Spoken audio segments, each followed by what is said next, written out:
Fala galera do segundo ano, tudo bem com vocês? Espero que sim, né? Espero que vocês estejam preparados aí para a gente continuar os nossos estudos em cima de romantismo, esse nosso passeio pelo romantismo brasileiro, esse movimento literário que de fato assim, marcou muito, né, a cultura e a arte ocidental, que ainda tem várias influências sobre muita coisa que a gente pratica, pensa e desenvolve hoje em dia.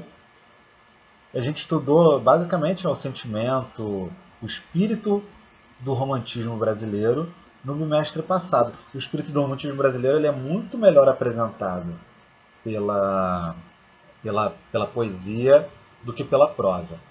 Mas tem algumas coisas do romantismo brasileiro que vão ser melhor desenvolvidas ou melhor colocadas em prática justamente pela prosa, pela narrativa mesmo, e principalmente por aquele gênero textual que eu acho que, como eu posso designar, é um elemento muito típico do romantismo, né? Eu acho que seria uma das maiores marcas do próprio movimento romântico, que é o gênero textual chamado romance. Não à toa, o nome do gênero textual está muito associado à ideia de romantismo. Né? A gente vai ver aqui por quê. E por que também que, apesar dessa grande identificação para o projeto, ele não carrega tanto do sentimento romântico. Né? Por que ele não carrega tanto do sentimento romântico? Porque o sentimento romântico é muito lírico, né, galera? O sentimento romântico ele é expansivo das emoções. Ele joga mesmo uma liberdade e até um exagero para você acentuar essa liberdade na expressão do sentimento da galera. Por outro lado, a prosa, especialmente o romance, ela vai ser mais racional. Né? E justamente por ser mais racional e por ter até uma estrutura que já aproxima esse tipo de texto de uma análise sociológica, é que o romance, por um lado, ele vai ser muito mais importante em certos aspectos do projeto romântico do que a poesia. A poesia ela expressa muito melhor o espírito do romantismo. Mas a gente sabe que o romantismo ele não foi, principalmente no Brasil, um movimento somente literário. O romantismo ele foi um movimento filosófico, político e cultural, principalmente, que era o projeto de descoberta ou de colocação de uma cultura genuinamente brasileira. O romantismo que surgiu aí, o movimento que surgiu basicamente uma década, 2 décadas depois da independência do Brasil, tinha como um dos seus grandes pressupostos entender a cultura brasileira. Não só entender, né, mas dar uma cultura. Um país que não tinha história, assim, que não olhava para si como o Brasil, precisava de alguém que dissesse o que é brasileiro, o que é o Brasil. Né? Primeiro, o que é o Brasil? Segundo, o que é o brasileiro? O que são as coisas brasileiras? O que há no Brasil? E a prosa romântica, principalmente o romance, conseguiu fazer isso muito bem. Olha só uma coisa interessante, eu já tinha dado toda uma ampla perspectiva para vocês do contexto em que o romantismo surgiu. E uma coisa que eu tinha falado muito interessante é que foi revolucionário, foi uma grande ruptura com movimentos literários anteriores, justamente por ele ser um movimento que atendeu a nova classe social que ascendeu, que é a burguesia. Essa imagem aqui é ótima, né? O que é isso? Isso é uma mulher burguesa preguiçosamente lendo um romance. Essa é uma imagem que representou muito bem o século XIX, como essa classe social ela foi uma grande fruidora e consumidora desse tipo de objeto artístico, que é o romance, né? Principalmente as mulheres. No caso do romantismo brasileiro, as mulheres se tornaram grandes consumidoras. E essa imagem aqui representa muito bem. Isso aqui é quase uma Emma Bovary.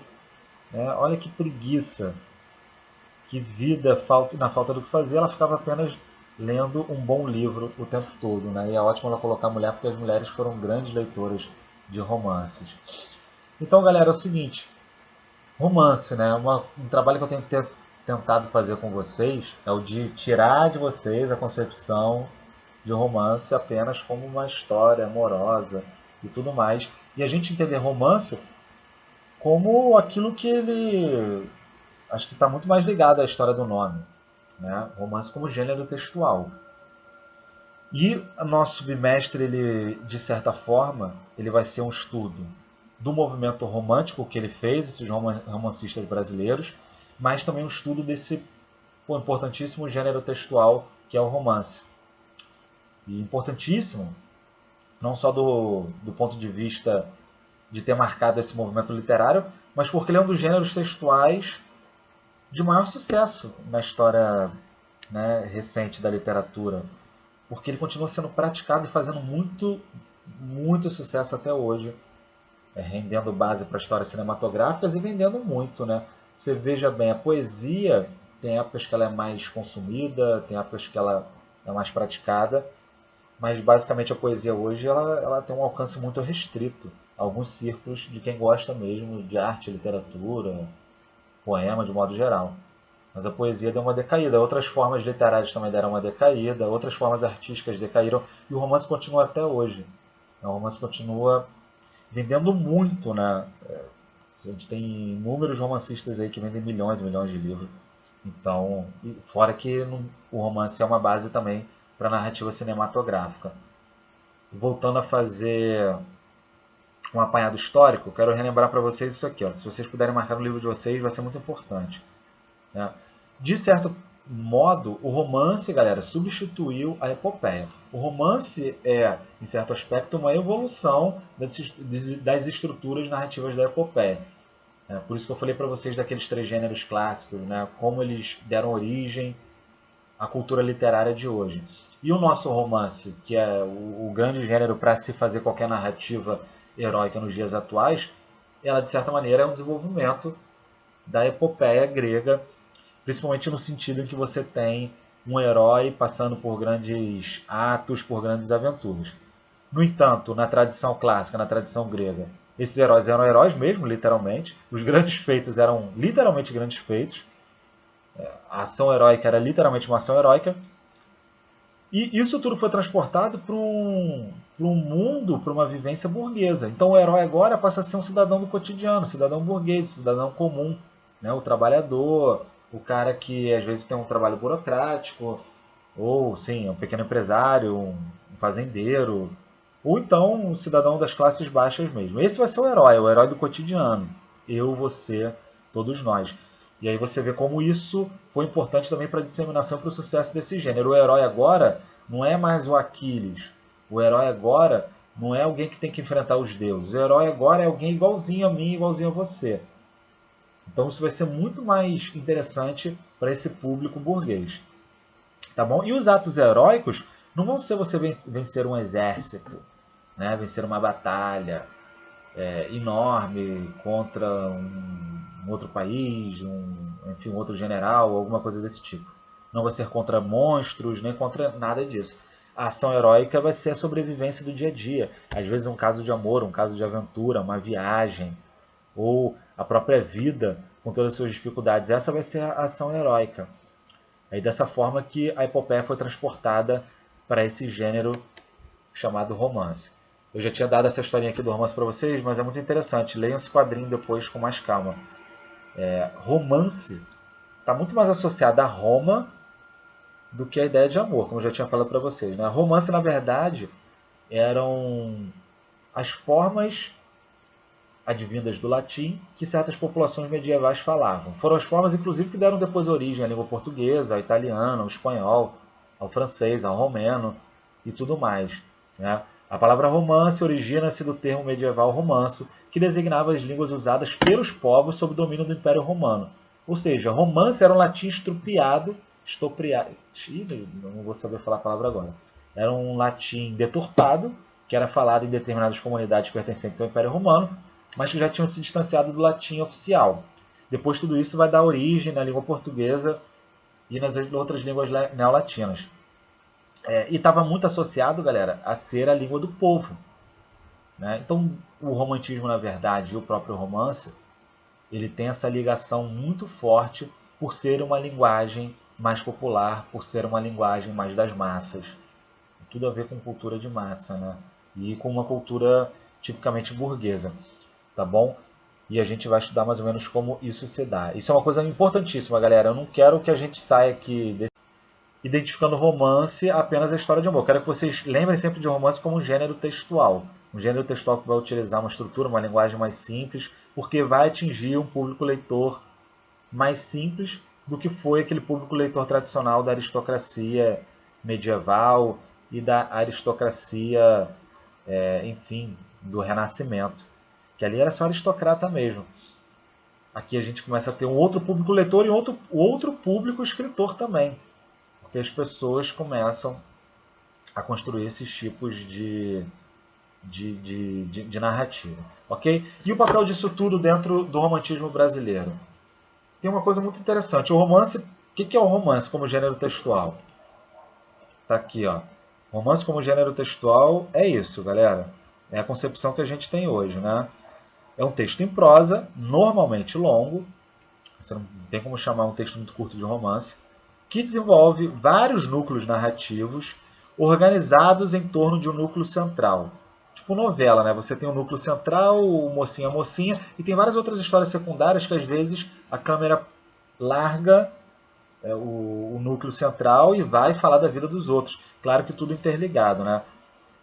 E narra fatos relacionados a personagens numa sequência de tempo relativamente ampla em determinado lugar ou lugares. Basicamente isso é o romance. Né? É a amplitude, é o núcleo central e os núcleos secundários. Claro, tem que ter uma ação relativamente que a gente possa chamar de aventureira. Seja uma aventura real, física, seja uma aventura de amor, uma aventura psicológica, entre outras coisas.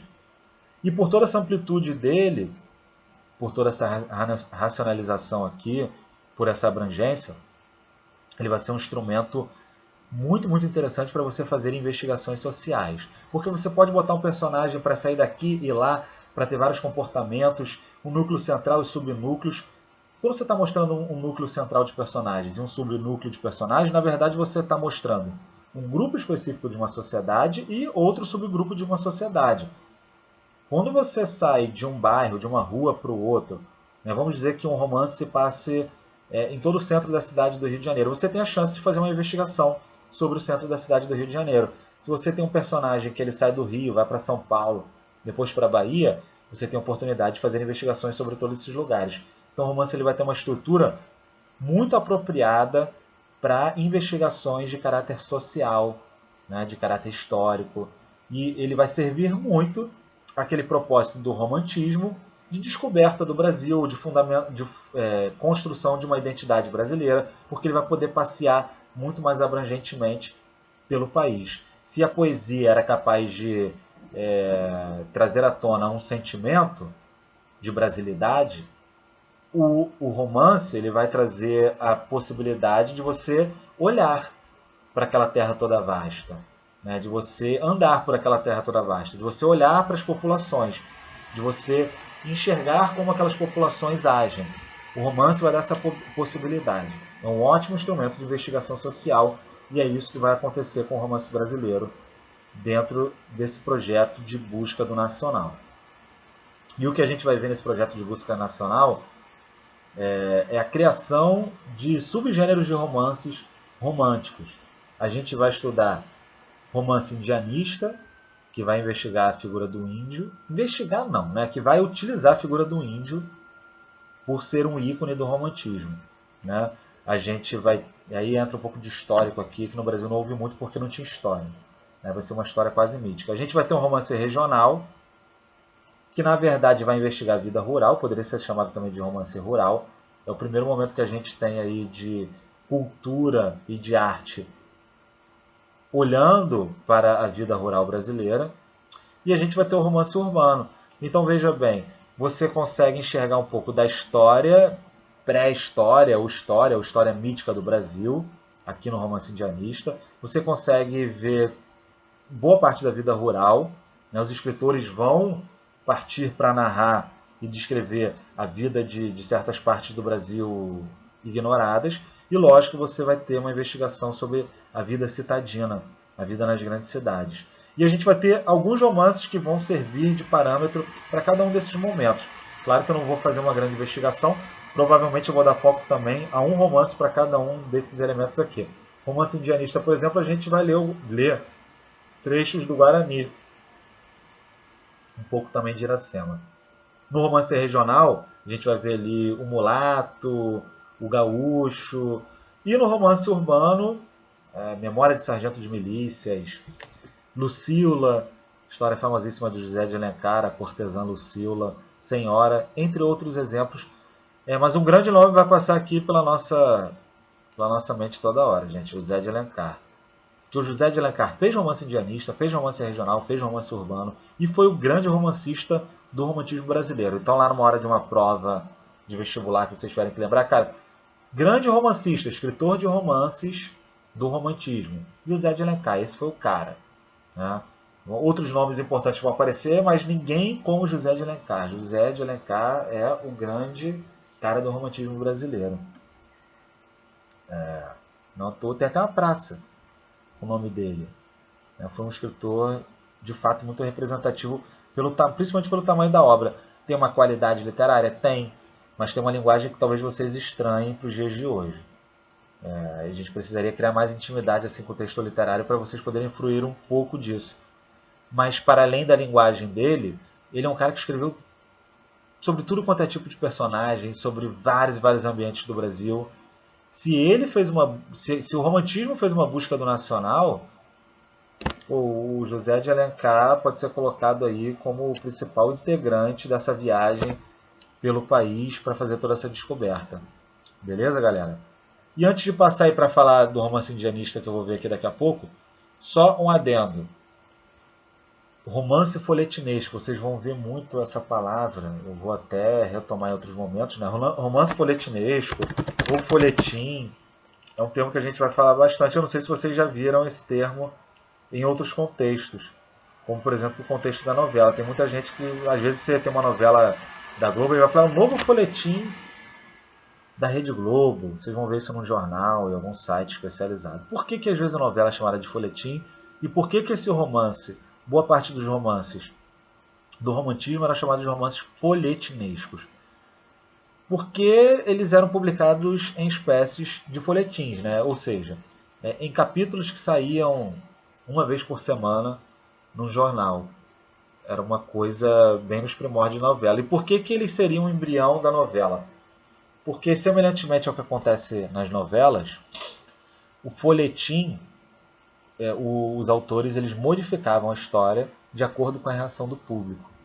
Então, muitos desses romances folhetinescos eles tiveram pequenas mudanças no encaminhamento da história, porque o público gostava mais de um personagem ou de outro, ou esperava muito que acontecesse determinada coisa, e aí a cada semana que o escritor ia lançando um capítulo novo, ele ia modificando para agradar o público, e isso é o que acontece com a novela, né, gente? Mais ainda. Você vê que tem novela, às vezes, que bota um casalzinho lá que está fazendo muito sucesso, e bota mais um mês de novela aí. Lança mais um mês de novela, fica aquela lenga-lenga, mas a galera que curte vai vendo, e justamente você vai criando histórias porque aquilo é do agrado do público. E às vezes você tem ali um casal, ou uma história, uma novela que não está fazendo sucesso nenhum, a Globo vai lá e corta. Né? Inclusive tem casos aí de... Às vezes era um casal secundário, não era personagem principal, e eles ganham mais destaque do que os personagens principais, porque o público acaba gostando mais dos secundários. Essa é a ideia do folhetim. Como você vai lançando em série, em folhetins, ou em capítulos diferentes numa novela, você tem a possibilidade de modificar a narrativa de acordo com o que o teu leitor, o teu público espera, o telespectador espera. Né? E isso começou a ser praticado no Brasil nessa época do romantismo. Mas claro que isso não é uma invenção brasileira, isso é uma invenção francesa, tá, gente? Nada quase aqui é uma invenção brasileira. O jeito de falar, a linguagem, o jeito de olhar, sim, é brasileiro, né? Mas as estruturas quase todas são europeias. E assim, galera, vai acontecer com todos os romances, inclusive com o romance indianista. Eu não vou adentrar muito profundamente aqui nos romances que a gente vai falar, José de Alencar, né? Mas eu quero só deixar já aqui preparado para vocês o seguinte. Essas três obras, né? O Guarani, Iracema e o Birajara. Três importantíssimas obras aí de caráter indianista que vão botar índios como personagens principais. e que a gente vai fazer uma investigação aí nessa aula e nas próximas aulas também.